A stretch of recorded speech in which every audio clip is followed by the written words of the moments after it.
The gift Jesus was offering is the most unobtainable gift in the world. No one could ever earn it.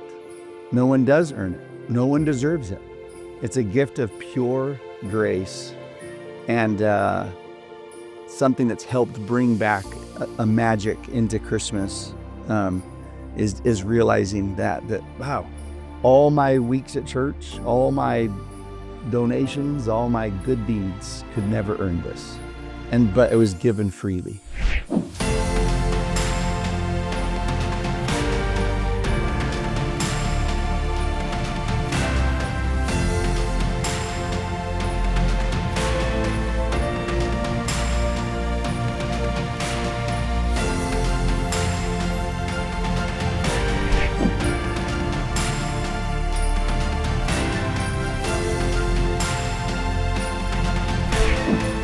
Merry Christmas and happy holidays. I am Spencer Linton. He is Jimmer Fredette, and you know what this is. From the Logo, let's go. What a time to be alive. What a time to celebrate the most fantastic holiday of the year and do so with some deep-range conversations about life inside and well beyond the world of sports, and an emphasis on world today with our guests. We'll get into that in just a little bit. Jimmer, how's the Christmas celebration at the Fredette house?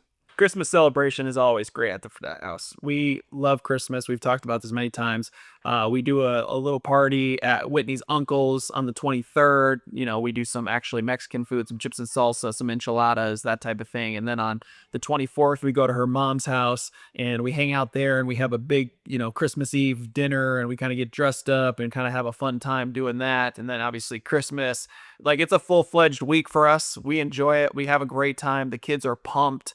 The Elf on the Shelf has been in full effect this whole month, and been doing some wild stuff, and it's been awesome. So how are things with you guys? Great. And speaking of Elf on the Shelf, my 4-year-old Navy revealed yesterday that there are more exciting places that the elf can be located, apparently. Now there is an opinion on, it's not a good enough place for Sparky, that's the name of our elf, to be. So my wife Brittany said, well, hopefully Sparky shows up in a more exciting place tomorrow morning. But so fun to watch the magic of Christmas through your kids' eyes. I'm a big proponent of White Elephant, a lot of Christmas music. Oh my goodness, it's just constant Christmas music. So that when you get done with the holiday, it feels like a good time to put that on the shelf for another year, right? Oh yeah, it is. You got to make sure you go all in so that full month, you're basically by the end of it, I do not want to hear, Candy Cane Lane or all I want is Christmas all I want for Christmas is you anymore until the next year. So it's real important to make sure you get your full list out there the whole time. So I agree with that. We're going to talk about traditions and some Christmas miracles that we've witnessed in just a few minutes, but gosh, just people ask me Spencer, what do you like to do around Christmas?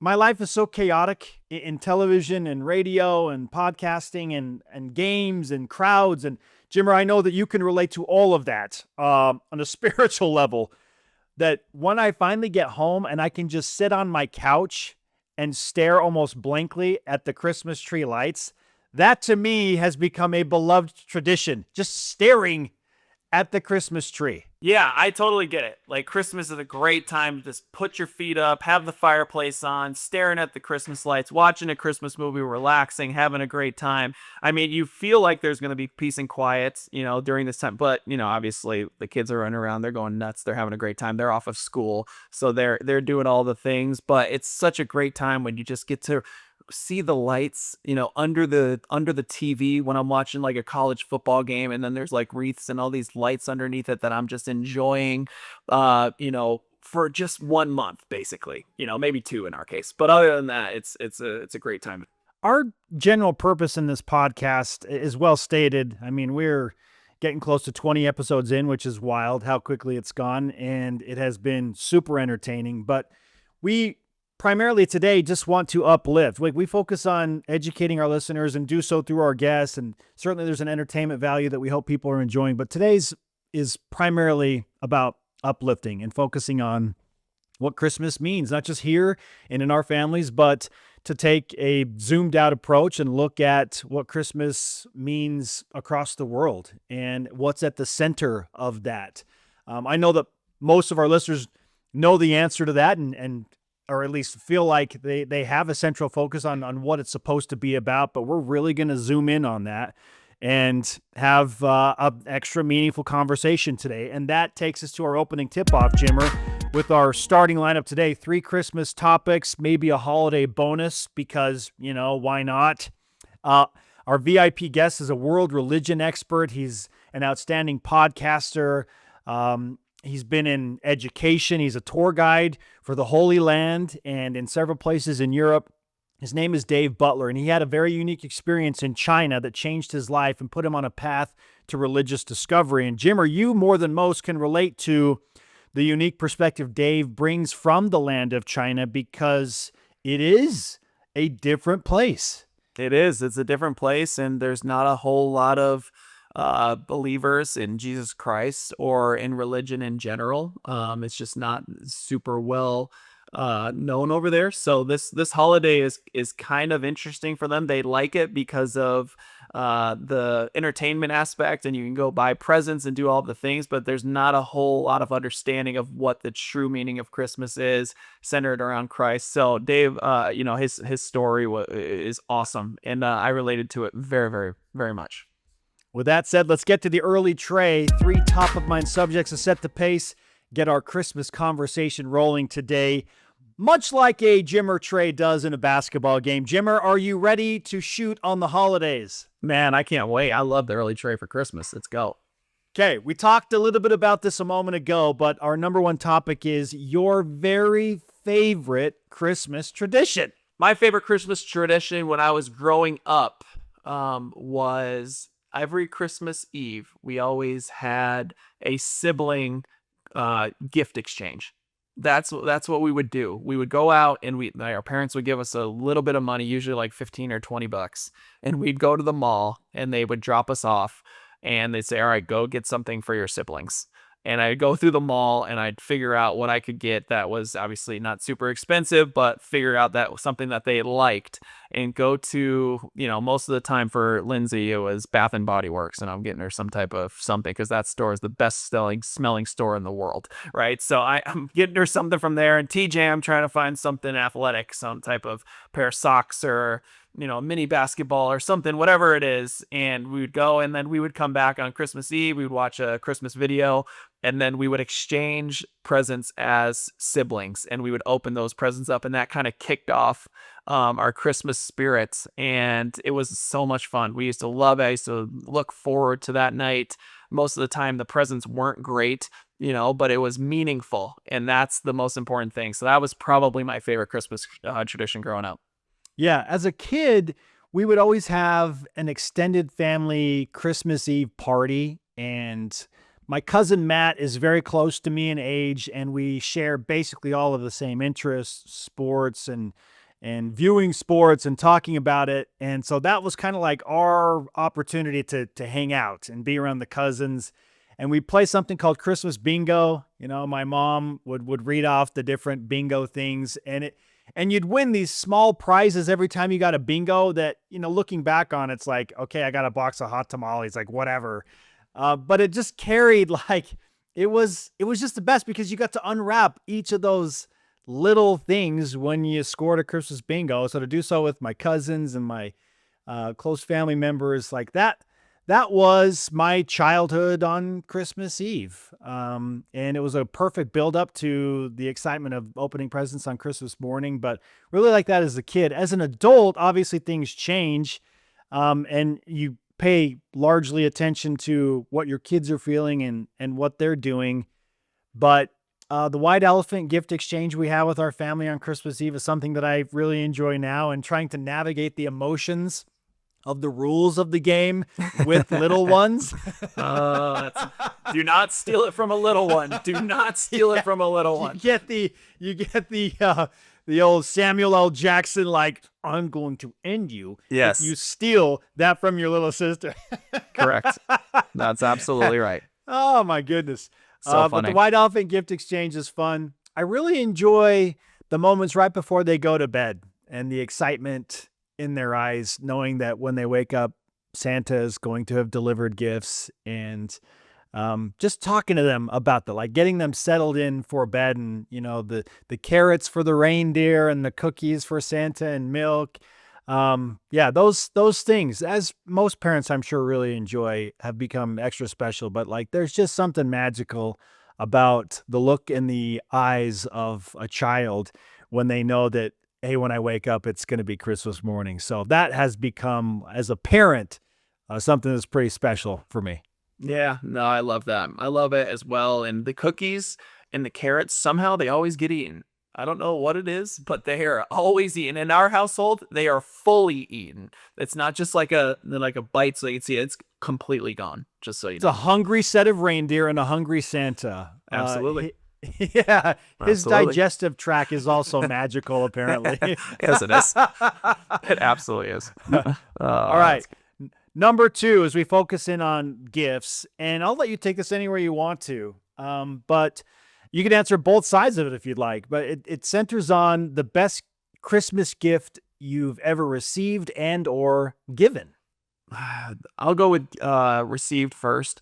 For me, when I was growing up, I always loved getting gifts around basketball, right? And I remember one specific year, I wanted the Infusion basketball. I don't know if you remember the Infusion basketball. Did it have a pump built into it? It had a pump built into the basketball. Professor, we got issues with this ball. Yes, number 8. We've been expecting you. I must show you our latest innovation. The Spalding Infusion Basketball. When you find yourself in trouble, release the hidden micro pump and increase the air pressure. This should give you the edge you need. Use caution number 8. The Eastern Conference will stop at nothing to get this ball. You've done it again, Professor. This is perfect. Choose from the complete line. And I wanted that thing so badly because it was an indoor-outdoor ball, and I knew that there was a pump in it, and I knew I could keep that ball forever because that pump was going to keep it going no matter what. Unless there was a full-on hole in the basketball, that ball was going to be ready to go anytime that I needed it. I ended up getting that basketball, and I had that basketball for 10 plus years, and I am not kidding. And I dribbled that thing everywhere. It was completely bald by the end of it. Like, it was really, really awful. But that was my favorite gift ever. I remember opening that and just being so happy that I had that basketball, and I would dribble it to school. I'd put it in my backpack. I'd walk around with it. I'd play in the gym, whatever it was. And that was my most meaningful gift that I had ever given. And just absolutely, absolutely loved it. As far as gifts that I've given, I'm not a bad gift giver. We've talked about the list of how I give gifts. There's some things. I think the biggest thing is Whitney, she generally knows what she's getting for Christmas because she sends me the links like we talked about. But there are a couple of occasions where I have been able to surprise her. The one that was the biggest and the best is I was able to surprise her with a new car on Christmas. Wow. That obviously was the best of the best, a new car. And I was able to keep it a secret so that she did not know. And I had the bow on it and all the things. So, wow.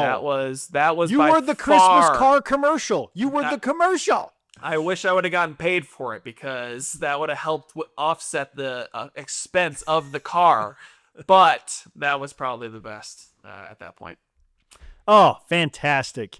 I've labored on this question thinking about, okay, what's the best gift you've ever been given? Because my mom, Christine, is an excellent gift giver, and she she would think about these things to an excruciating level. Like, how do I, and she had 7 kids, Jimmer, 7! I'm number 6 of 7. So to hit the target and the perfect mark for all of your kids is really, really tough. So like I said, it was a little tough for me. But I think strangely, and it's not like it was some huge gift, right? But she just would remember little things that I would say. as a kid. Like we'd be at a store and I'd see something or I'd say something, and most people won't probably remember what this even is. But I loved once upon a time, it's this German toy, and they made like these pullback cars, and it was on like this track that went through like 25 loops, and they would drive so fast. They were called Darda cars, Darda.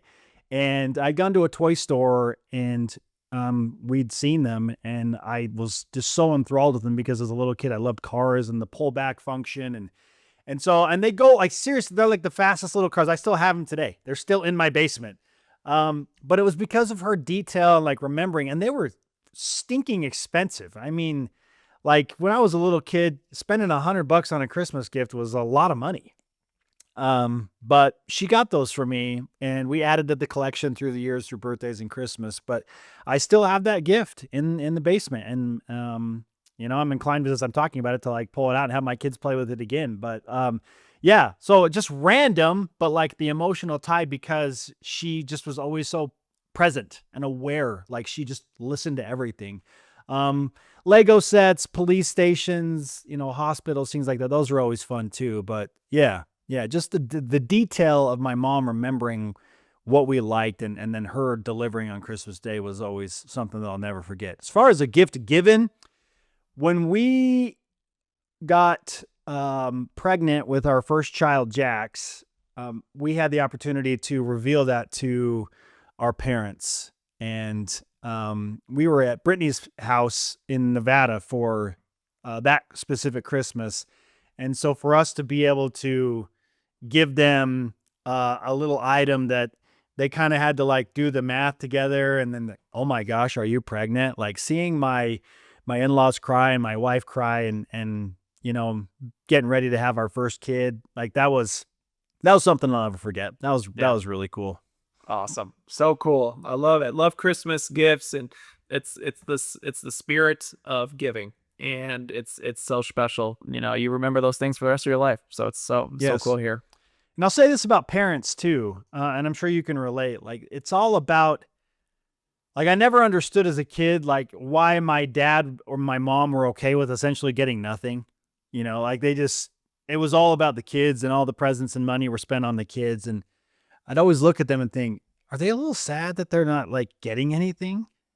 But when you see how happy your kids are, you just don't care. Yeah. I don't need anything.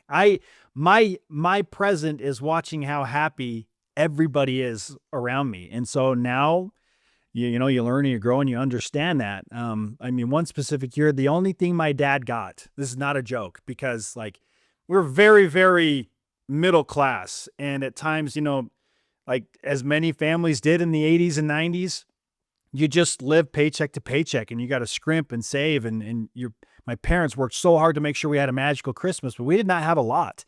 And they spent all their money on us. And the one thing that my dad got was a battery tester. Because he would always keep this big bag of batteries like in the fridge, because I don't know if it's even true. Like if you keep batteries in the fridge, somehow it extends their life. Is that even true? I don't even know if that's true. Idea.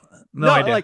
But he'd have like this, he'd never throw a battery away just in case like it still had some juice. And so we'd have this big plastic bag of batteries, and my mom got him a battery tester from the old Avon catalog, and he opened it and he looked at it. It was just like this little red thing, and like you could pop up the top and like you'd stick the battery in, and it would tell you, but he didn't know. And so she's like, it's a battery tester. And he's like, but it's not actually a battery tester, is it?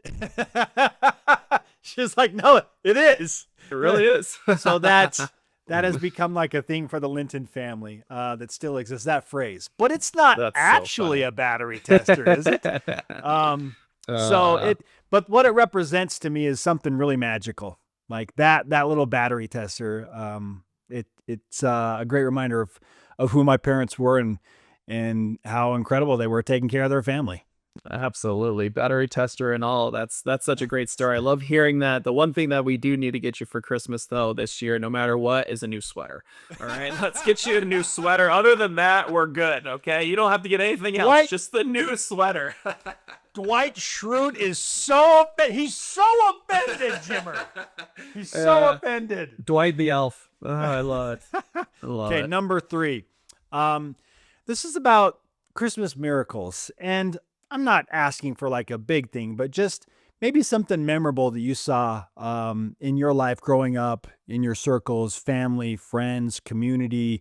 Could be in your days at BYU, basketball, how you influence people around the Christmas season, but just general Christmas miracles or magic moments or a Yeah. moment that Yeah. you want to talk about.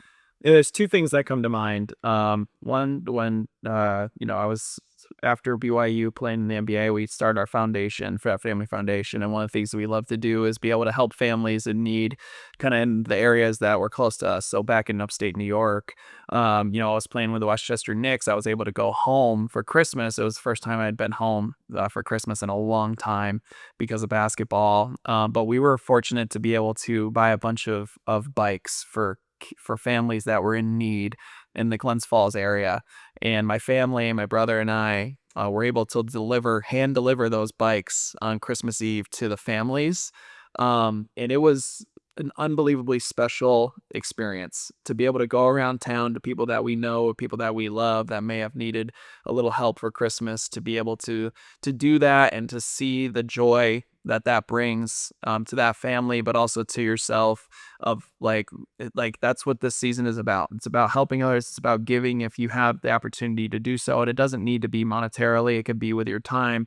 It could be with your words, how you're speaking to people. All those things are super important. And that was something that was definitely a special moment. The other thing is, when I was at BYU, every year Coach Rose did it through a Christmas party for kids and families that had cancer. And that was because, obviously Coach Rose came down with a tough case of cancer and was diagnosed with that going into my sophomore year at BYU. So to be able to have that Christmas spirit and be able to go and meet these families and meet these kids that were really struggling in, their health, and to be able to cheer them up and to talk with them and to be with them and to just have a good time and see them smile and see them shoot with us and do all of these different things was incredible. And those are small little Christmas miracles that you see of just bringing people joy, bring people happiness, and it doesn't have to always be a big grand gesture. Those little Christmas miracles happen every day as long as you kind of look for them and seek them out and try to be the best person you can be. So those are the 2 that stick out to me.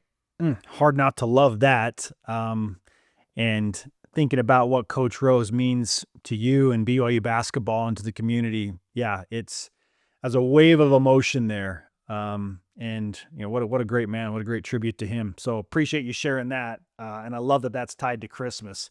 I'll add one little, in my personal experience, I thought it was a tender mercy miracle for me when I was a missionary for the Church of Jesus Christ of Latter-day Saints in South Korea, in a city called Busan. It's the second biggest city in Korea, about 6 million people now. And for context, the city of Seoul is over 11 million people. So it's almost double the size of Busan, but still 6 million people, huge city. And it was warmer down there. So you'd get rain, and in the winter it'd be kind of cold and gray, but it was at the bottom of the peninsula. And so snow was basically unheard of in Busan. And for me, I'm a guy that grew up in the mountains at the base of the Wasatch Mountain Range. I had many white Christmases, and I just was feeling extra homesick my first Christmas away. And I'd been out for almost a year. I mean, I left in January, so it was December, and I'd been gone for almost a year. So, and I'm not a person that got super homesick, but when I didn't have snow and it was Christmas and family and tradition and no Christmas bingo and no white elephant gift exchange, and you're away from your parents and your siblings, and my brother had just returned home from Japan from his mission, and so I know he's home and experiencing all these things. I'm just sitting on my porch in this house that I lived in downtown Busan, which is, my area had 1 million people in it. And I know you can appreciate that too, because of where you were, just the condensed population of China and Asia. So surrounded by people, but feeling lonely. And I just thought, I just wish it would snow. I just wish it would snow. Like that would make everything magical. I kid you not, Jimmer, on Christmas Day in Busan, cold, little windy, there was rain in the forecast. I walk out on my porch and there are snowflakes falling in my area. And I was obviously overcome with emotion. But I mean, I could not believe, like, it's happening. Like, it's snowing in a place where it's not supposed to snow. It snowed 2 days that I can recall, at least where I was on my mission. 2 days, my entire mission, where I was, right? This is not a joke. Both days, Jimmer, were Christmas. Both days. Like, for me, that was a Christmas miracle, that on December 25th, 2001 and December 25th, 2002, those were the 2 days that I witnessed snow falling from the sky as a missionary in South Korea. And I will never forget that. Tender mercy for sure. Man, as you shouldn't. That is a really cool story. I hadn't heard that before, and that's awesome. Everyone loves and enjoys a white Christmas. But not everyone has white Christmas. Obviously, the Southern Hemisphere, they're in summer at that time during the Christmas time. So, but yeah, that is awesome to hear. And just because we're feeling the extra Christmas spirit, we're adding a fourth element to our early tray. It is a 4-point play, and apparently we have a special guest visitor. It's Santa! JT Santa Claus, let's go! Look at this guy. This guy. Straight from the North Pole. Oh my goodness. I am such a good friend. In the next life, I'm become the player of the year, and you're the comic relief, Jimmer. My gosh. Wow. I honestly, Kyle might be proud of me. I probably lost a pound wearing that for as long as I did. Whoa. Whoa. Oh my God. Yeah, you've had that on for a little while. I understand that. Look at this. Merry JT, Christmas, my everybody. Man. Merry Christmas, my man. Merry Christmas. Santa JT. What do you have for us, JT? I will say this, it's a little bit different because growing up in Brazil, Santa doesn't come on a sleigh. He comes on a surfboard because it's summer there. And so, we've gotten a little bit used to, like the snow and everything, but I never forget, like, going to the mall. Santa had a Hawaiian shirt on and, just had sunglasses. And it was always weird watching all of these American movies, especially as I was learning English and going, why does my Santa look different? And so, and then I understood about global warming and the weather, and it definitely makes sense now. So I appreciate you guys having me. So JT, like, how are things going? You've traveled all over the world. You speak 4 different languages, incredible stuff. International Christmases. What's your favorite international Christmas tradition that you've done, whether playing or in Brazil, whatever it is? Yeah, Christmas wise, I think 2 of the things that stand out for me the most is, 3. One in Brazil, I remember when I was little, Santa would actually, there was a day, I don't know if you remember this, Jimmer, if it was how it was for me growing up, but like you could always go to the mall and see Santa. I don't know if that was the same. Yeah. There's usually we had it. Yeah. Yeah. And so in Brazil, there was like a special day where Santa would arrive by helicopter. And Santa would land, like kind of like in the middle of the parking lot and walk inside the mall to his like throne, to the little North Pole area. And I remember growing up being a day that like we never missed. We were always there and got to see Santa and, got some treats and stuff.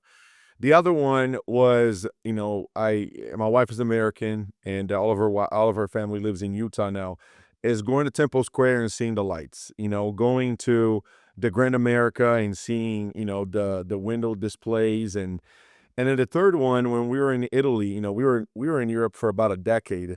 And Jim, I don't know how it was in Greece, but a lot of Christmas markets, you know what I mean? And the little shops. And so that was something that was really special for us. And then everything in Europe is such a quick, an hour flight away, hour and a half flight away. So get to see a bunch of different Christmas markets in Germany, in the Bavaria region, Switzerland, and then Italy is known for a few of the bigger Christmas markets and lights, and so those are three of the fun Christmas memories that I have. How do you say Santa Claus in Portuguese, JT? Papai Noel. So that it's kind of like Father Noel, right? Yeah. And Father Christmas. And definitely Santa Claus is a little bit different. And so JT, what's at the top of your Christmas wish list and that you're hoping that Papai Noel brings you on his surfboard? well, the weather is the way it is in Utah. He's definitely gonna be coming in on a surfboard. I am I'm kind of getting into gaming a little bit. So I'm hoping that Santa brings me like a Nintendo Switch. Like, Ooh. I remember I was never a Okay. big gamer, and I don't know if you remember this story, Jimmer, but like I'm going to tell you a quick Jimmer story. So it's the first night that he's on campus, and on summer of 2007, and Jimmer was, for the summer semester, you're staying at the dorms. And I think it was May Hall across the street. And Dave Rice comes to me and he says, JT, look, Jimmer just got here from New York, doesn't have a ton of family. I want to make sure that you show him a good time. You guys going to play together for, 3 years, and, hang out with him, get him to go out and, everybody. And so it's a Friday night. It's the first Friday that Jimmer's ever at BYU as a student. And it's about 9:30, and me and Mike Lloyd, we live together, and we are dressed, back in the day with the Kanye vest on, jeans, and we show up, and I'm knocking on his door. He's like, who is it? And I'm like, Jim, it's JT. We got to go. We're going to a party. And he opens the door, and he has sweats on. He has socks over his sweats, and he's like, Oh, yeah. I'm good, guys. I'm ready to just go and Ready play to some go. games. I don't know if you were playing it wasn't Minecraft. What was it? It was like No. Warcraft. Halo? Or something like that. I don't know. It's probably playing something, just Yeah. like a little I know. computer game, just hanging out. Yeah, a computer game. And he was like, I'm good. I'm good. I'm like, no, dog, we got to go. We got to hang out. Let's go to a party. He's like, I'm okay. I'm just going to stay in for the night. And so I'm kind of picking up a little bit on that side of my life now and becoming a gamer. And so I hope that I get some gaming stuff for Christmas. There you go. That's a great story. Not a big gamer myself either. So, for me I was probably just faking it because I didn't want to come out. So I was like, I got to find the okay. game. I'm just kidding. Okay, that's funny. I don't know if you remember this, but your freshman year, this was before you started really getting going in the second part of the season. I remember this like it was yesterday. Do you remember getting a concussion? Yeah. And so, and if you Absolutely. remember, Oh, boy. Dave Rose never allowed anybody to wear headbands. I don't know if you remember that. Never. And Never. you actually had to wear a headband for 2 weeks. Do you Yes, I remember did. this? Because I got the And- stitches and I had Yeah. to wear the headband. Yeah. Yes. Well, but right after it happened in practice, you were out of it for 5 minutes. And he called a break, and then I came over to him like, hey, are you all right? Are you okay? And he goes, hey, I'm Jimmer. My name is James, but people call me Jimmer. How are you? And I was like, somebody can come help me here. I don't think this is supposed to be happening right now. I don't think he's okay. I know. And then they were like, yeah. And then so afterwards you had the stitches, but you're good. But I was like, I don't think he should be saying, my name is James, but people call me Jimmer. I'm like, can we get some help? So It's just natural. I know. That's so funny. That was another good one. Oh, the great Jonathan Tavernari is with us on From the Logo, Santa JT. For a moment at the beginning, we appreciate that sacrifice, JT. And we appreciate the insight into James, but really Jimmer Fredette. We're glad Jimmer's doing okay. I'll after put that it as back well. on, Yeah, guys. throw the There we hat go. back on, I'll bro. keep it back on. Come on. There we Okay, go. so we were talking a little bit about Christmas traditions that you have experienced. And again, you've been an international man of mystery, but you grew up with a Catholic backdrop. So how are things different back then compared to how you celebrate Christmas now? Or is it different at all? Well, so I know, Jimmer, I know your mom is Catholic. Did you Yep. go to mass growing up? Not a ton. We did a little bit, and obviously Christmas was a time Yeah. where people do it a lot. That's the Yeah. main focus. So yeah, we did it a few times. So I hated it. Like even when I was a Catholic, I hated it. And because I was an altar boy. And so I had to prepare the incense, and to be able to walk around, I had to prepare a lot of stuff. And what sucked is that because on Christmas Eve, you had a mass at 10 a.m., at 10 p.m., 11 p.m., and midnight. And then you on Christmas Day, you had a mass at 10 a.m., 11 a.m., and noon. And so, like I always had to be there. And the one cool thing about it is that Mass as a Catholic, especially, on the big holidays like Easter and Christmas, the traditional one is done in Latin. And so everything is spoken in Latin and it's memorized, it's a repetition. And so, that's one of the things I really remember from being a Catholic is, the Latin based masses and just the way that they were just approaching everything. And so, but being an altar boy, it showed me a lot of appreciation about, and it's similar to the young man's program in a way, right? Because it prepares you for different things. But you know it was different. It was fine. It's not something that I loved it, but I do remember because, again, right, without that background of being Catholic and being active in a Catholic church, when I moved up here when I was 16,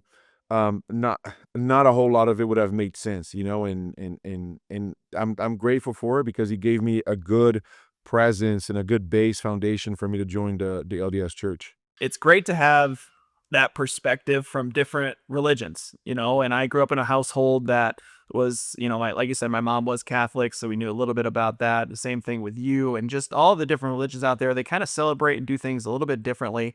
And it's all great. And the whole focus is Christ, right? Bringing Yeah. Christ into our homes and bringing Christ into our lives and celebrating the Savior's birth.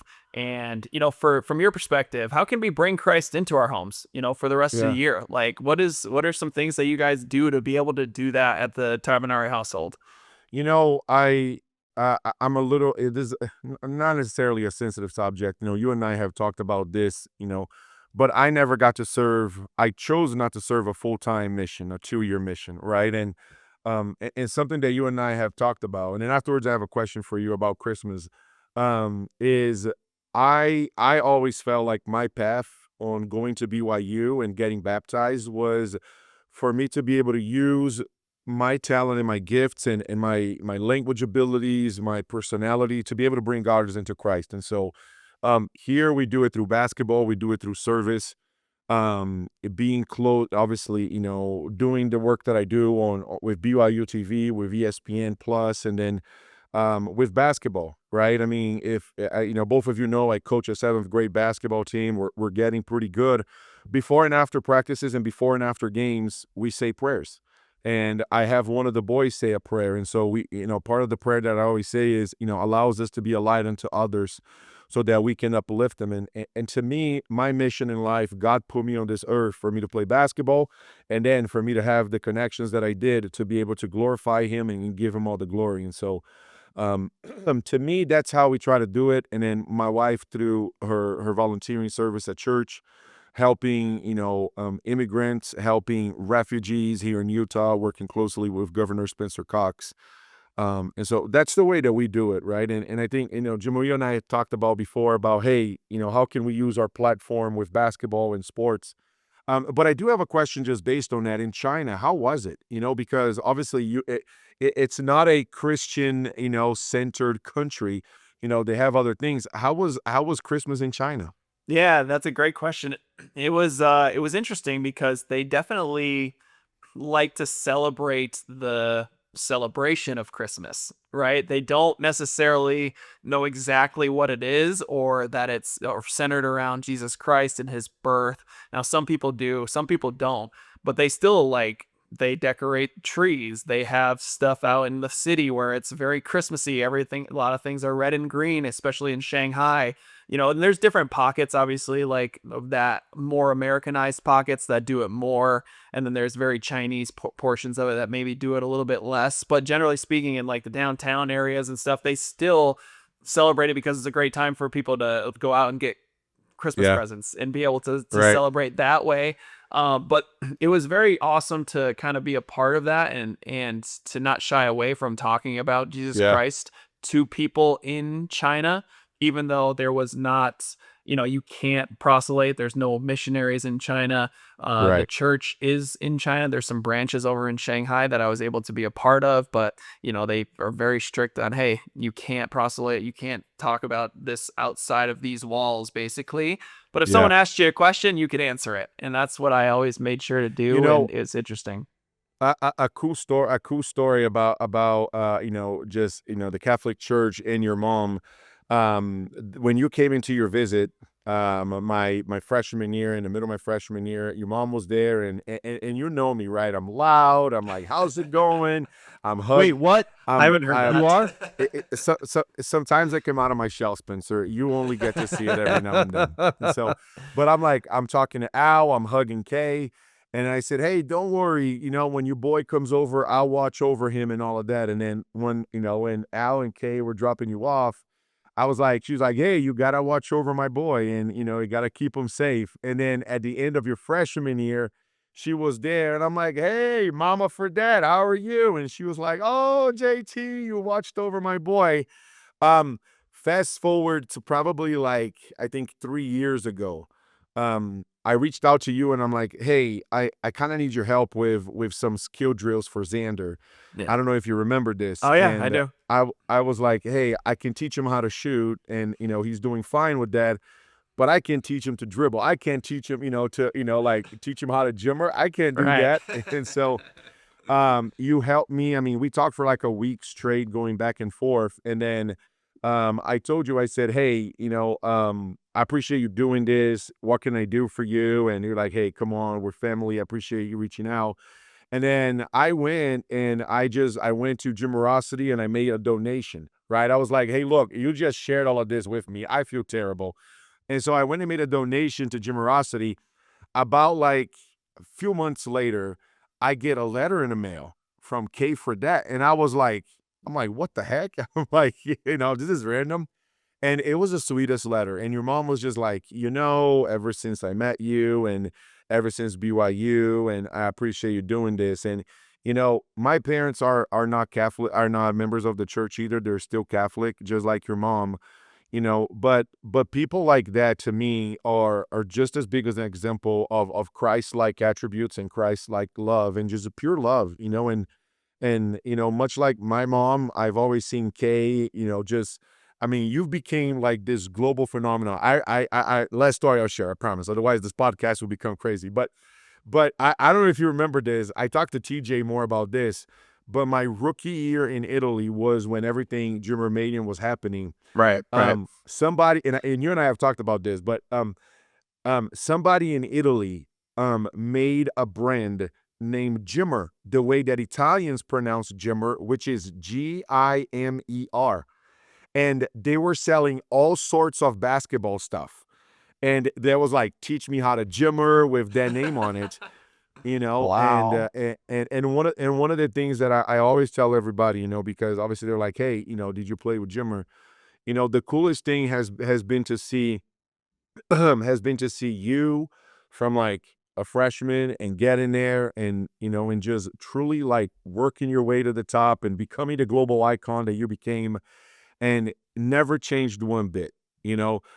Still making the same silly jokes you did, laughing, engaging with all of us little folks. And so, it's and I've always seen it that, your mom's influence, although she's not a member, but being a Catholic and an impact that has had on you. So, that I always cherish that as well.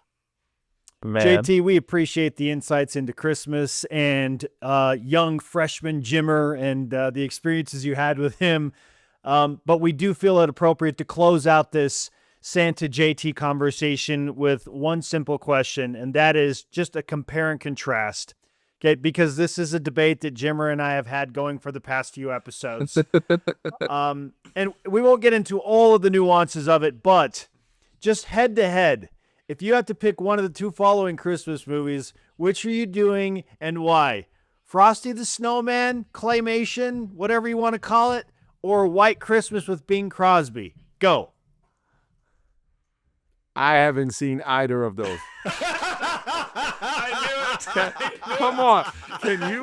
Can somebody hold on? I'm gonna do like Jordan the Stallion.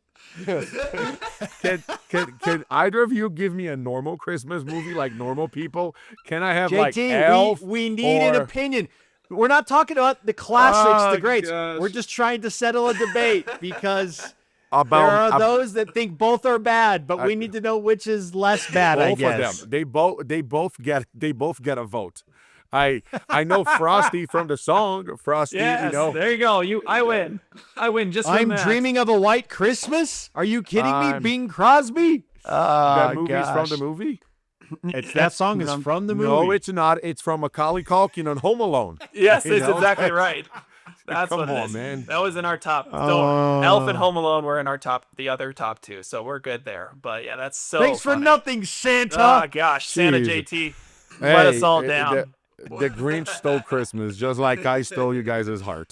It's so funny, man. Hey, we love you, bro. Seriously, no. Merry Christmas to you and your family, and we appreciate the time and for, again, you going all out as Santa JT. Hey, I appreciate. Thanks for having me, guys. Thanks, JT. Oh, Jonathan Tavernari never disappoints. The Early Trey turned 4-point play and From the Logo. We're going to take our first break on this Christmas special of From the Logo. When we come back, world religion expert Dave Butler gets the full court press.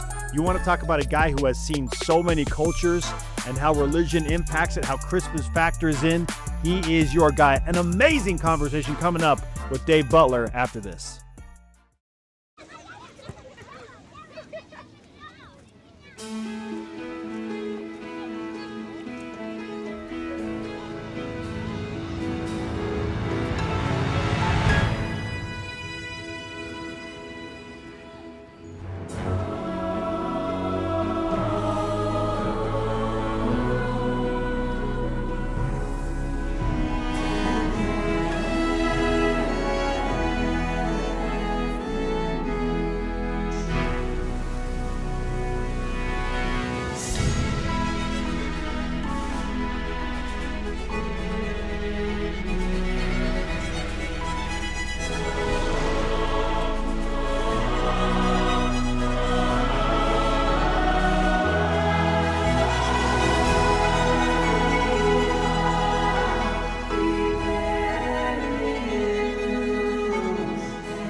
Welcome back to From the Logo with Jimmer Fredette. We've got our ugly sweaters on, well, at least one of us.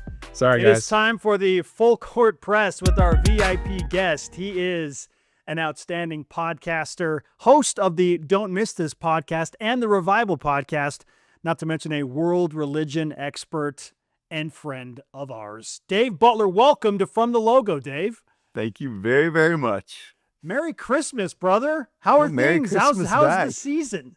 So good. This is my top season. Everyone's. That's kind of dumb to say, right? But I love it. Christmas is, I'm kind of an all-out Christmas kind of person.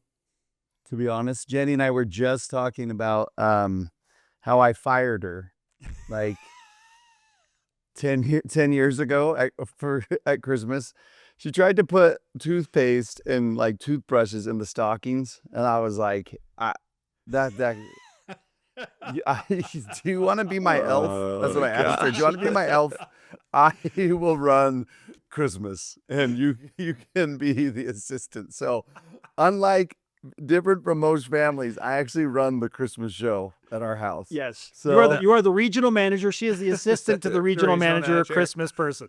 well said and well documented. So that is hilarious. I was just downstairs, seriously complaining. My oldest son, Jenny, said, "Do you know Dad fired me from Christmas like however many years ago?" And he was like, "What?" And he looks at me. He's like, "You buy everything?" And I was like, "Yes." Wow. I am the one you should be thanking. Oh, that's so great. Forget Mom. In my It's all me. yeah. In my household, it's the exact opposite. I'm sure most households, like you said, it's the exact opposite. I was fired from Christmas a long time ago. You know, I absolutely have my 2 cents that I like to throw in there, but they just get thrown out the window. So it's just that's the way it goes, right? So Yeah. it's so funny. Yeah, it's great. You have all the Christmas shopping's done. Like everything is good. Like you guys are all set, ready to go. Nah. I feel like I'm in charge, but also have bad ADHD. So it's like it's a bad combo.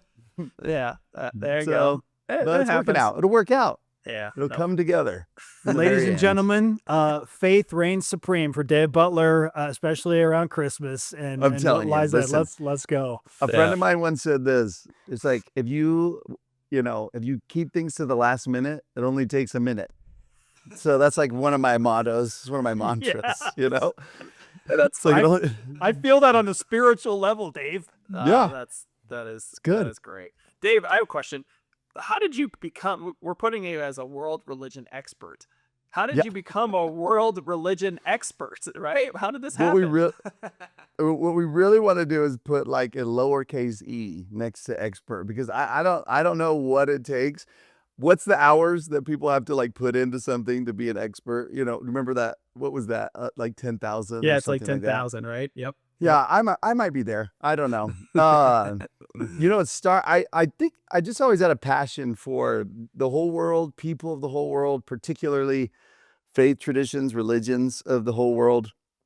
I think just because I like people, and faith is such an important part of everybody you meet, right? Like it's like usually the biggest part of their pie chart is their faith. It's like how they see the world, everything. So I think kind of went from there. And then I got an assignment at UVU to teach a world religions class. And that's when, this was several years ago. And that's when I just dove in, like head first into it. And it really, so it's been like a passion that then became more educated on, started wanting to teach on. Now I lead tours, you know, and so it just kind of just started with an interest, you know? And like, I had this day where I was in China, actually.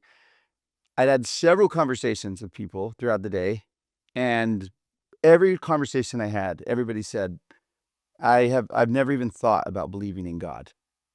So that was just that day's sampling, you know? And later that day, I was like walking down this really crowded street with hundreds of thousands of people. And I kind of thought, hold on, this doesn't seem right. It doesn't seem fair or just that I have the faith and beliefs I do, and all of these people don't seem to. That, like, I had a little bit of bitterness, you know, toward God, frankly, just to say, like, why this doesn't seem like something you would do. It felt like favoritism. And I had this like thought, I don't know if it was a thought, a voice, I don't know. But this was the line: I will take care of all my children. And that put me on that path to figure out what are the ways God is doing that. How is he reaching out to all of his children? And that sort of fueled the interest I already had, and bada bing, bada boom, I guess they say. Wow. Awesome. Incredible insight there, and what a powerful experience. And I know that you and I share something in common as guys who served their mission for the Church of Jesus Christ of Latter-day Saints in Asia, in South Korea. And there is an unforgettable story about a man named Kim Ho-jik who heard a phrase when he was baptized as the first convert in South Korea. When he came out of the water, he heard the words, "Feed my sheep." And he absolutely took that to heart. And again, I share that along with what you have just brought up. And there's a reason to why we have you here today as our Christmas Eve special episode. And that is to get into what Christmas means to you and to so many around the world in your studies, and how it's such a unifying power to remember the birth of the Savior at a time like this, when there are so many religions, but yet so many point to just faith and hope in Christ. So Dave, what have you noticed in your study of all of these religions, and hearing that phrase, "I will take care of all my children"? What is it about Christmas that unifies the world in such a unique way? Well, I mean, Christmas is obviously a predominantly Christian holiday, right? Everybody knows about it all over the world. And I think the message of Christmas is this: for God so loved the world, he sent his son, right? That in my view is the ultimate expression in my faith.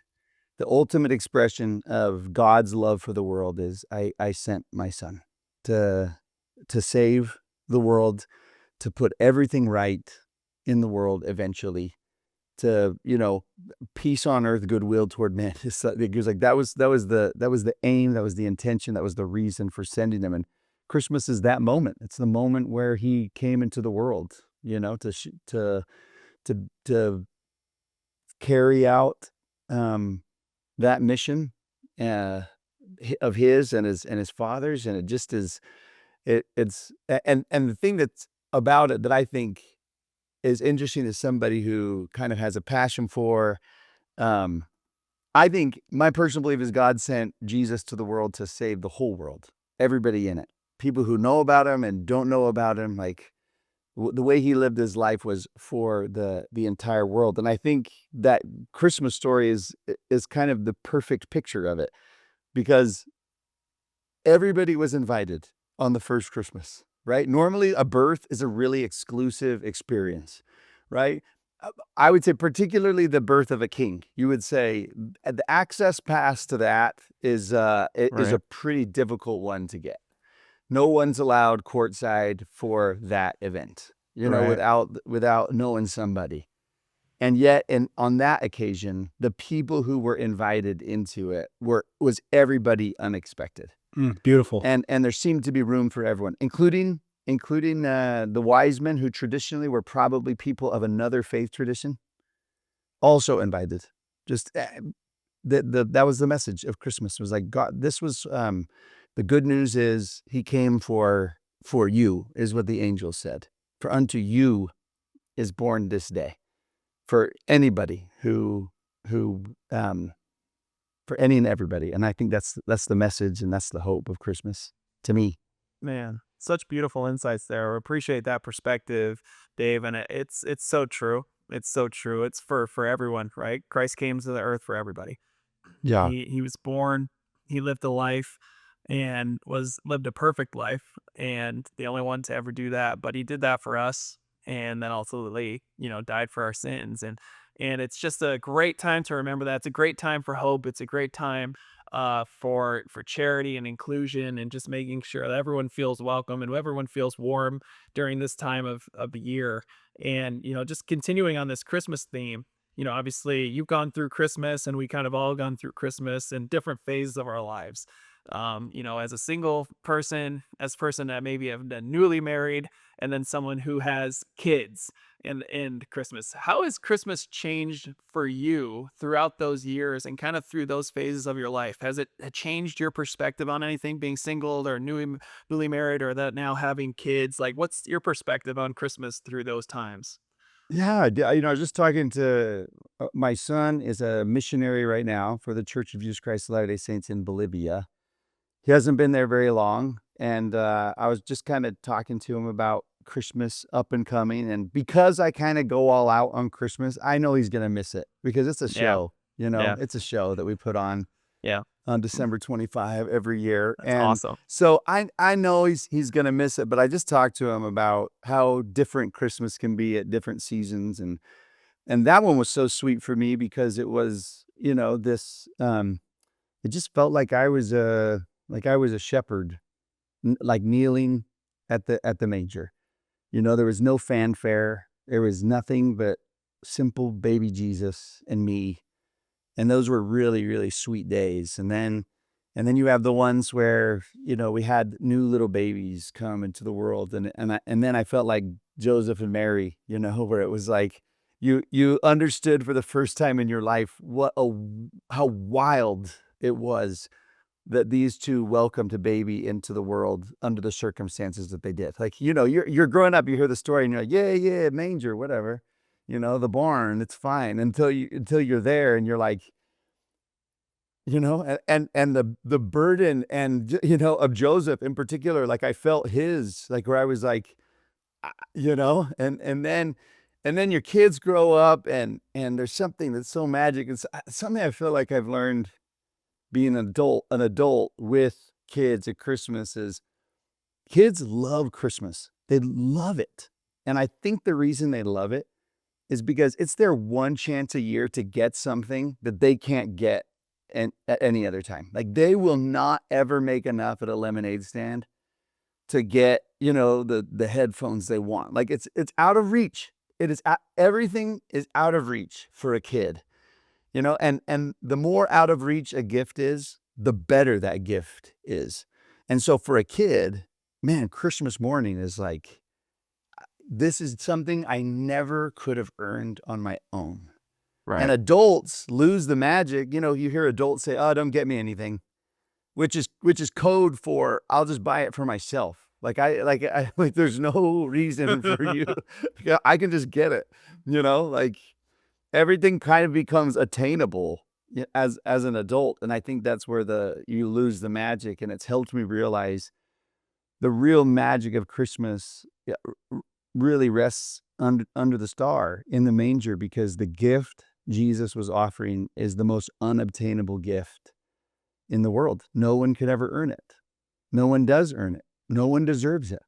It's a gift of pure grace, and it's the most unobtainable, so it makes it the best gift. And I think that's one of the greatest lessons I've discovered, something that's helped bring back a magic into Christmas, is realizing that wow, I never could have, all my weeks at church, all my donations, all my good deeds could never earn this. But it was given freely. And that kind of brings it back.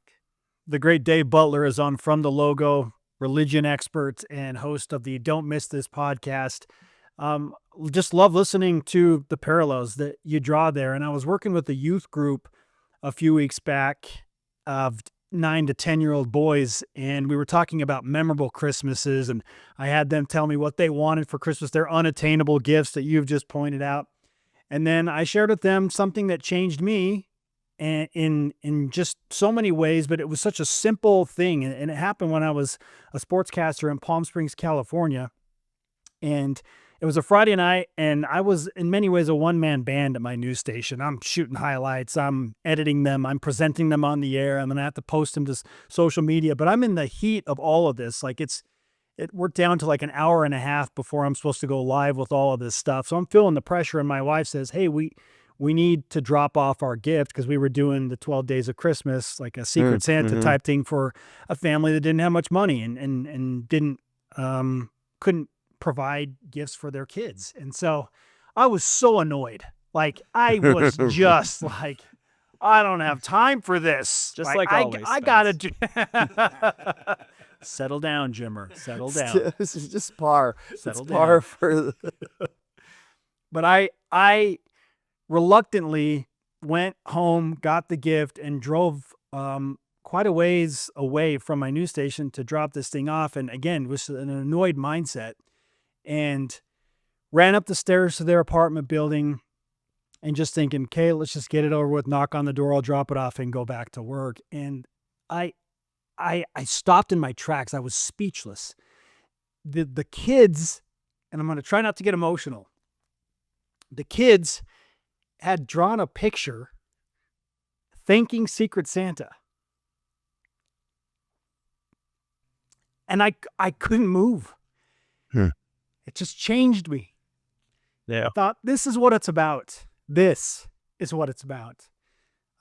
Not the hustle bustle, the busy, our lives, but like doing something for somebody else. And it just, my perception of Christmas, and this before I had kids too, changed in that moment. And it just such a powerful reminder that stopping your crazy schedule to go and do something for somebody else is what this season is all about. Yeah. And I'm glad it's just marked on the calendar, right? Because everyone's soul longs for that, right? It's actually what everything is all about. Like it's what satisfies, it's what fulfills, it's what thrills the human heart, is to be connected, to be good to each other, right? And so I just am really happy someone decided to mark it on the calendar every year as a reminder. Like if Sunday wasn't like a church day marked on the calendar, I don't know how often we'd go to church. We would just say, oh yeah, that would be good.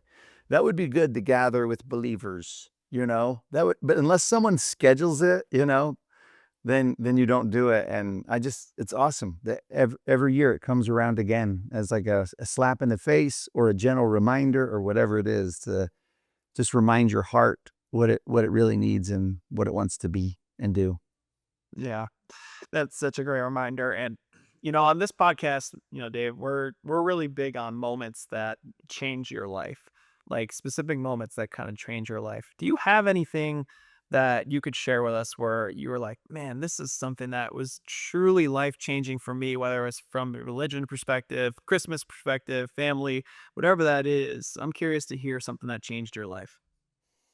Well, I really think one of the story I told right when we jumped on, it is one of just the most significant moments for me, because it just, there's something about the study of world religions. That one summer that I jumped into the study of it, I came away and I remember coming home to Jenny and I said to Jenny, you know what? There are, I think someone could study other faiths of the world and encounter other people of faith throughout the world and come away with one of two conclusions, probably more, but I said, one, they could say, I think everybody has made up their own version of something to make them feel better. I could see how somebody could do that. Or they could come away and say, God is much bigger than I ever imagined. And he's doing much more than I was ever aware of. And I came away with B. My conclusion was B. And I started to believe in a God that was much bigger than I had ever known or believed in before. One who had a bigger heart than anyone I had imagined. One who was just willing to speak to people in the language they understand and connect with people. And came away thinking, man, if there's a million ways that God can relate to all of his children, there must be a million ways for us to relate back. And it just felt like my heart, I was like the Grinch or something. I wasn't the Grinch, but I felt like it grew. Like my heart grew, my understanding grew, and I was just like, oh my gosh. And it just chilled me out too. I was like, God's going to take care of all of this. Of this world, of our heartaches, our problems, our things that feel too big right now. That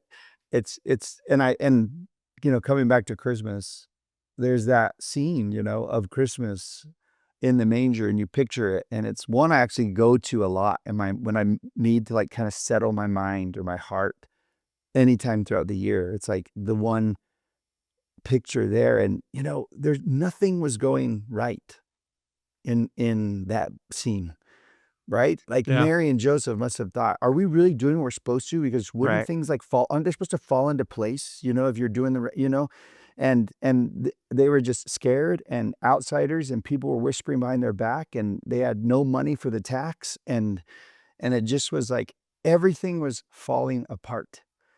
But right there in the middle of it was Jesus. And that's the story of him, not just a story of Christmas, is that, hey, I will be in the mess with you. I'll be in the middle of everything that's not going right. And that's what's going to get you through. And there's something about that picture that's just like, oh, look at all this chaos. Look at all this heartache. And then God, who said, I'm not going to wait for you to get to heaven.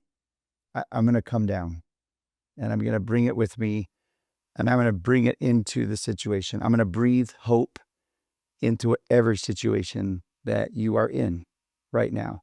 And that's the kind of God he is. He says, I'll carry you until everything is made right in the end. And yeah.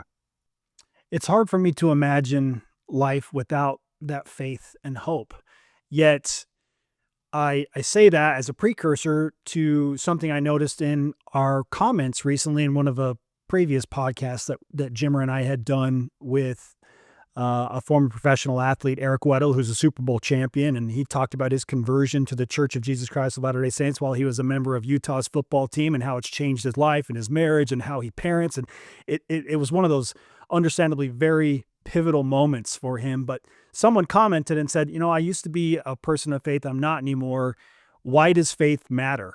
And we went back and forth a little bit, and I explained why faith mattered to me, but they just kept saying, well, isn't it almost damaging to make people feel like they have to have faith? And so I guess I present the same question to you, Dave, is why, or how would you answer that question? Why is faith a good thing compared to just using logic and reason for everything in our very, very crazy, fast-paced world?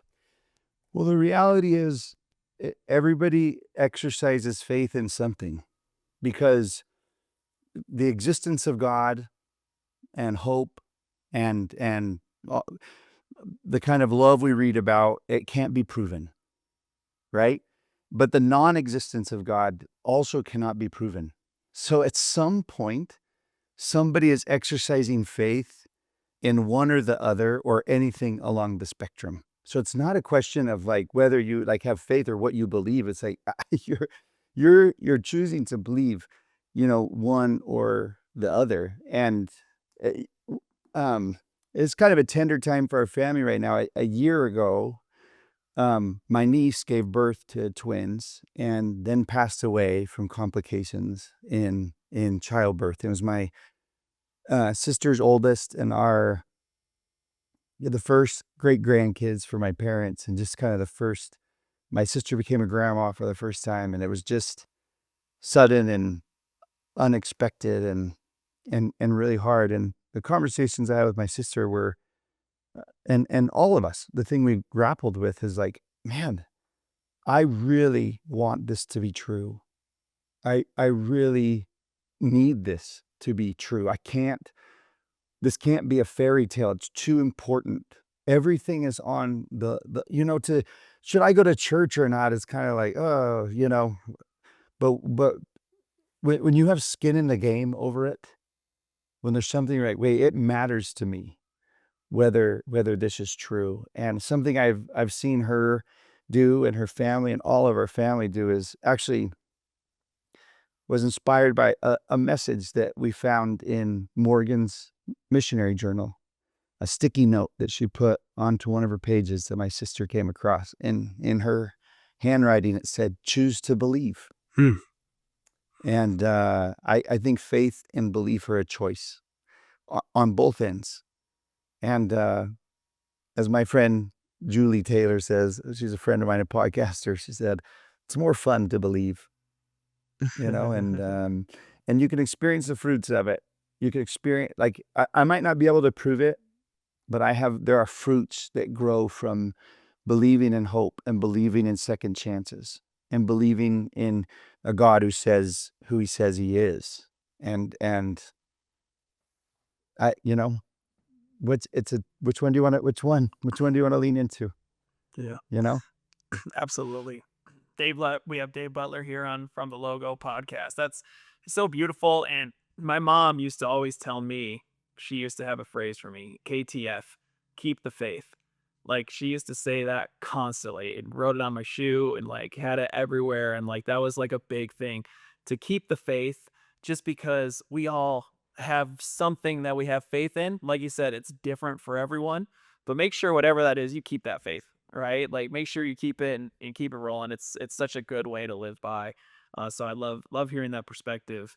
Dave, what is the key to getting a spot reserved on the famous Dave Butler Holy Land Tour? Let's go to that for a little bit, because I've heard it's incredible and I haven't been to it yet, but I want to hear a little bit about this Holy Tour and how we can get a spot. Maybe we do a live pod on the Holy Tour at some point, but how do I get a spot on this? And tell us a little bit about that tour. I would love to hear. Well, listen, like going on tours is we've already covered that ADHD. So that like translates into my like professional life, into every aspect of my life, where it's like, I can't have one job. Like, I have to be doing like all sorts of things at the same time. But my most favorite thing that I do is take people on tour. Oh man, there's something about being in a place, getting out of your normal routine. Your heart is just primed to think things, learn things, feel things, that's so I genuinely love it. And my favorite place is the Holy Land, to take people there. It's just, they have a phrase over there where they say the land here is the fifth gospel, is what they say. Is because like this, it happened here, and the stories still echo here, and to be in those places and to realize where you're like, it's crazy that, like, I saw pictures of this all growing up in Sunday school at church, but it's real. It's actually here. Like, it just is. It's, like, and there's something about it that, I mean, there's one thing to, to hear about, the way Jesus tenderly treated the man with leprosy, and to hear about it in a Sunday school class with carpeted walls and accordion doors. That's great. But to stand in the city where it happened is just, there's something about it that's, it's just unlike anything else. I love it.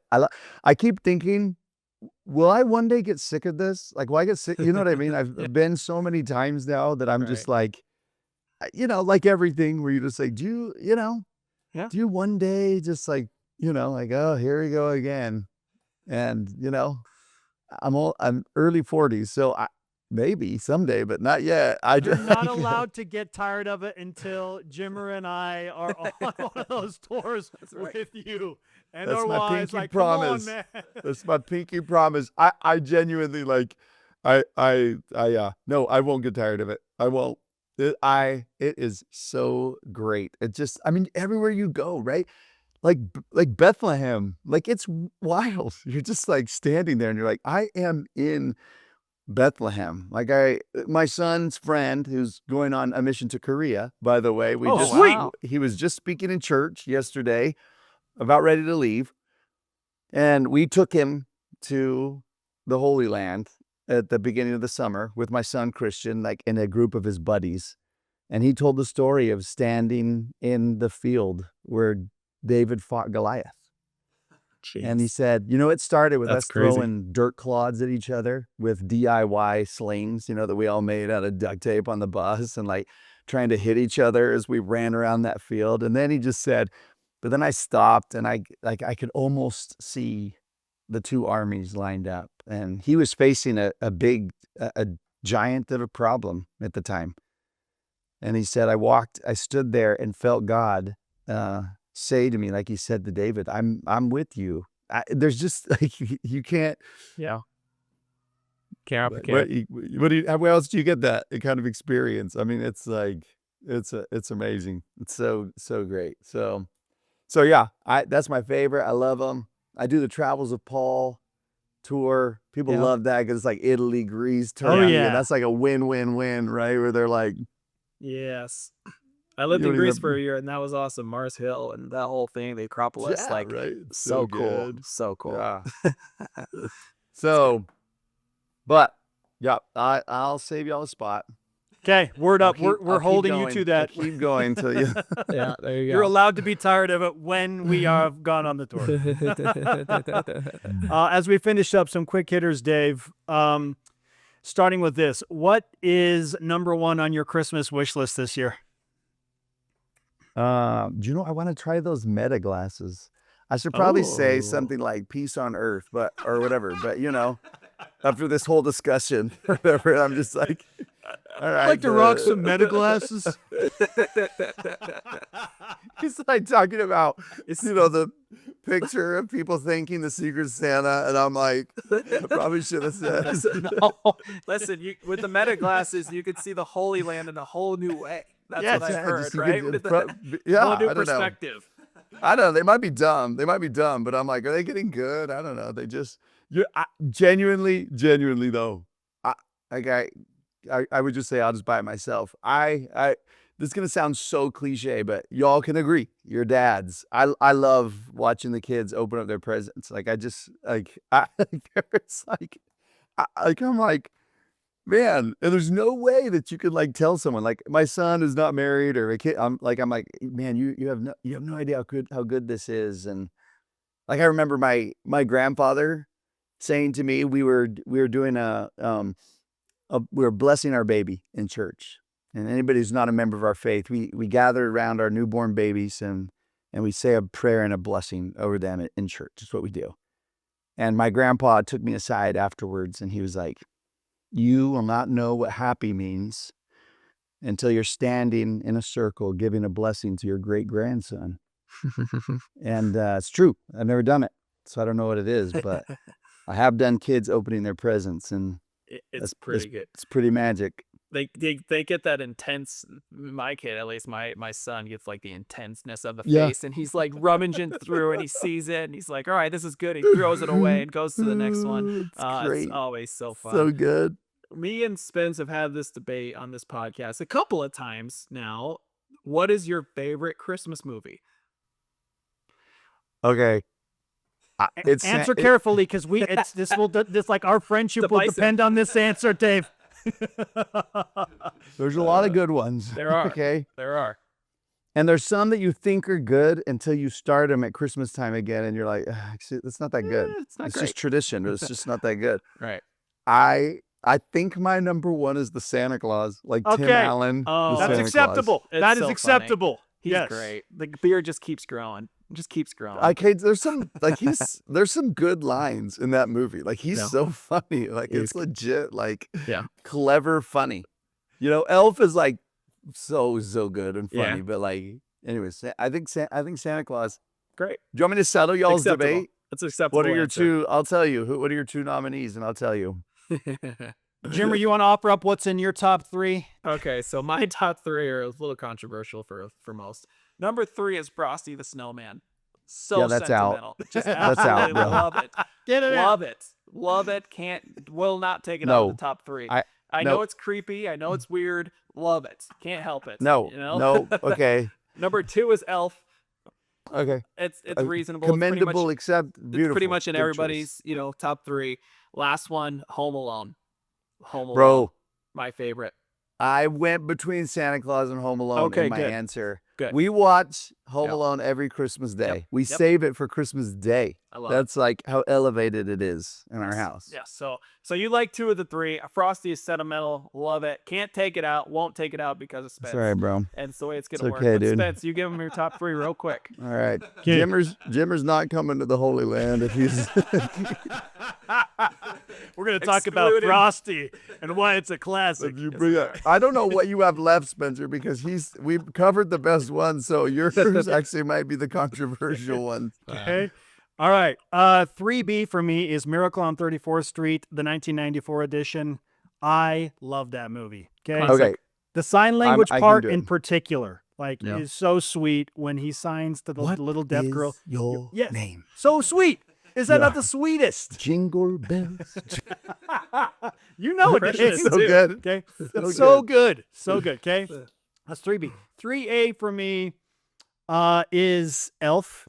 Number 2 is Home Alone. And number 1, because I'm tied to the nostalgia with my family of it, and because Bing Crosby has the greatest singing voice ever in the 50s, is White Christmas, bro. It is so cheesy, but White Christmas is my jam, bro. Come on! Danny Kaye and Bing Crosby are unbelievable. Listen to me. I'm going to tell you something about this. Let's go. Let's get into it. My sister-in-law made me watch White Christmas one year. I gave my word. I gave my vow that I would watch it because it was her number 1. Everyone in the family abandoned me. I was on the verge of breaking my covenants to lie to her and say I actually watched it. And through death and hell itself, I finished that movie. You did it. You And did it. I will never trust her or her Again. recommendations again. Spencer, you have lost your spot. Come on. Jimmer, you're back on the trip. Let's go. You're back on the trip. Let's go. Spencer, Isn't that Dave. Come on. Bing Crosby singing White Christmas. Are you kidding me? bro, it's a great song, but listen Yeah. to it on a drive. You don't have to sit through an hour and a half You to don't. listen to the You one have to song. put the movie on. Hey, that is awesome. Mine is less controversial, right? Than Frosty. Frosty's 3? less controversial than Being- White Christmas. being- Frosty's 3? 20 minutes, Spence. It's Yeah. 20 minutes long. Like anyone can do Exactly. 20 minutes. Exactly. The TV You know. special that is creepy animation Frosty the Snowman. My kids have nightmares for the rest of their lives. Oh gosh. Listen. They'll never trust like a creepy dude. Like, Yeah, things yeah, like exactly. this. A lot of Teaches lessons good learned in there. values. Yeah, good a lot of lessons learned good there. values. You know. Oh, that Oh is my! hilarious. I'm so disappointed. I can't even breathe. It's all about family, Dave. It's all That's about right. the nostalgia of I mom know, and dad. Yeah, I get yeah. it. I get it. Fine. That's Fine. so funny. Well, we had Good we had a great podcast until the last 10 minutes. Dave's never going to agree to do anything ever again. I'm out. gosh. That is so, So funny. funny. Hey, enjoy your meta glasses, Dave. Okay. I'm gonna record myself watching Frosty. Watching Frosty. I'm gonna send it to you. I await it. I can't wait. Hey, brother, in all seriousness, so great to talk with you. We've run the Same. gamut of emotions, and that's what we like to do on this podcast, man. So, last of all, how do our fans find more of your outstanding work? What's the easiest way to do that? Oh, probably just Instagram's a great place to go. Mr. Dave Butler is my handle there. So links to tours, all my thoughts you wanted or didn't want, all embarrassingly easy to find there. Fair enough. My man, Merry Christmas. Same Good to luck. you. Send our best to your missionary who's working hard out in the field as well, and I will. our best to all of your family as well. Thanks so much. Merry Christmas, y'all. The great Dave Butler on From the Logo. A reminder that we get to our 3x3 update and much more when we come back. Don't go anywhere. It's a Christmas Eve special.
From the Logo in this Christmas special is into the final quarter with our USA Basketball 3x3 update presented by Wilner and O'Reilly. Just call Kelly at Wilner and O'Reilly, an immigration law expert and friend of the program. WilnerO'Reilly.com. GM Jimmer has the latest on the drive to gold in 2028. We're covering his 3x3 teams across the globe, plus your weekly insight into the game to help all of you get more acclimated with one of the most intriguing, interesting, and fastest growing Olympic sports. Jimmer, because it is Christmas, what gift do you bring to us in the world of 3x3? Yeah, I wish I had a good Christmas story that related to 3x3 basketball, but we don't play in the wintertime, right? We play in the summertime. So right now is the off season. But I will say during this time of the season, the Christmas year, we are, like I talked about kind of last week, we are trying to get guys to come and play full time and commit. And I've been having those conversations. I've had 7 guys that have committed to us out of 10 of who I need or who I want to come. So we're having those discussions as we go. I won't name the names until we, have an opportunity to get everything set up and ready to go. That's a little tease, so you can figure out who's going to be coming and playing a little bit later on. 7 of 10 is great. 7 of 10, pretty good. 70%, not bad. Well, I mean, it's 7. We're not 7 out of 10 right now. We have 7 that we have officially got together. Love it. Yeah, we're in the talks with the others, so it's great. I'm excited for that. The rule that I'll talk about today very quickly is the check ball. Okay, so when you play in 3x3 basketball, they make you check the ball when there's a dead ball. And there's a certain way to do it, because if you do it too quickly, or you throw it off to the side, or you bounce it at their foot, or you throw it up too high, that is a warning. They give you a warning. And then the next time if you do it, they'll give you a technical foul. Right. So the check ball actually has to be good. And I know, like, when you're playing in, 3-on-3, when you're at your hometown or you're playing 1-on-1, you like to roll the ball, to someone's foot. So they have to pick it up because, it's taking them out of rhythm and doing all of those things. 3x3, you can't do that. You can't take them out of their rhythm. Right. If they're playing, they're playing. And it can't be into the chest anymore. You cannot hand it to them into the chest or throw them like a little chest. It has to be a bounce now. So the bounce has to be, you have a certain amount of space that you're supposed to be, right in front of each other. They make you get to that space, and then they make you check that ball perfectly so that you can go. And at that point, it is officially live. You do not have to you don't have to pass the ball in, to get it going or anything like that. You can shoot that ball right off of the check ball as soon as you catch it. And I've done it a few times to, be able to catch it and shoot it. Most guys do not let you shoot it off the check ball because they are smart, right? And they know how to play the game. So they bounce it to you and then they're right up into you as quickly as you can, so that you have to start your offense and your motion to get into things, but you can. It's live right off of it. You can play 1-on-1 right from there and kind of start your offense. But there is a technique to make sure that you kind of throw the ball like this and you kind of bounce it into the ground, get it right to their waist, and then you're right up in them and ready to go. So yeah, make sure you work on that check ball, because you don't want any stupid technical fouls because you didn't check the ball correctly, twice in the game. So that's the 3x3 rule today. Are you ever tempted in a blowout game where you have it in hand and they're a super annoying physical team to purposely annoy them with an errant check pass, Jimmer? We've absolutely done it before, 100%. One little story on the check ball. Okay, so when I first started playing 3x3, I started playing with a group of guys that hadn't played 3x3 either. And it was the beginning of a game. We were going up and we were going to play against an experienced team. And I was like, all right, this is the first time I ever played, but I was like, this team's experienced. They're going to be physical. Let's not shy away from that. Let's also be physical. Okay, let's make sure that we do that. Like from the check, I was like, right from the check ball, let's make sure to do that. Well, one of the kids on our team takes the check ball, right? And he's the one that's supposed to pass it in.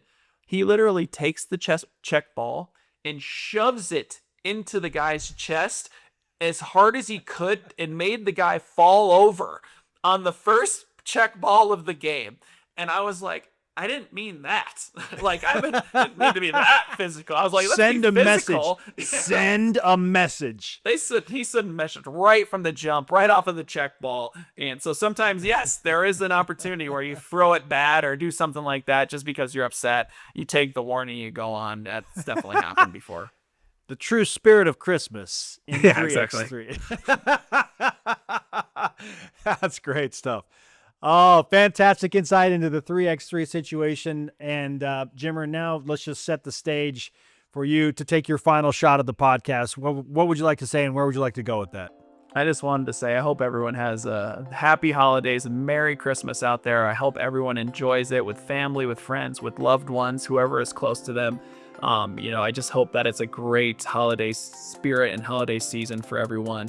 Thank you so much for listening. Hope you learned something today. I hope you felt some spirits and felt the true meaning of Christmas and about Jesus Christ and his birth and why he came to the earth. So I just hope people know that we're always trying to spread good and joy on this podcast, and we appreciate you all listening, and I hope you felt that today.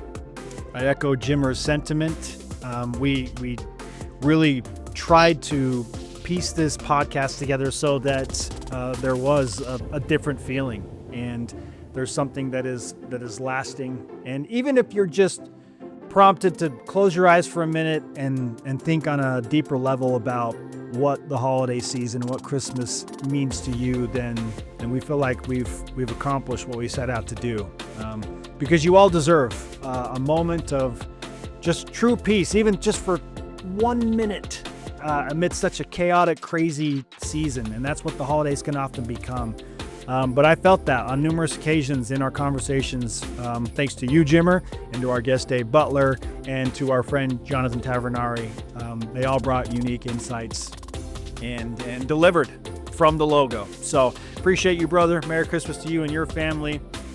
And a Merry Christmas to everyone watching and listening wherever you're doing so. Reminder, shoot your shot in life. Final Merry Christmas to all, and to all, a good night.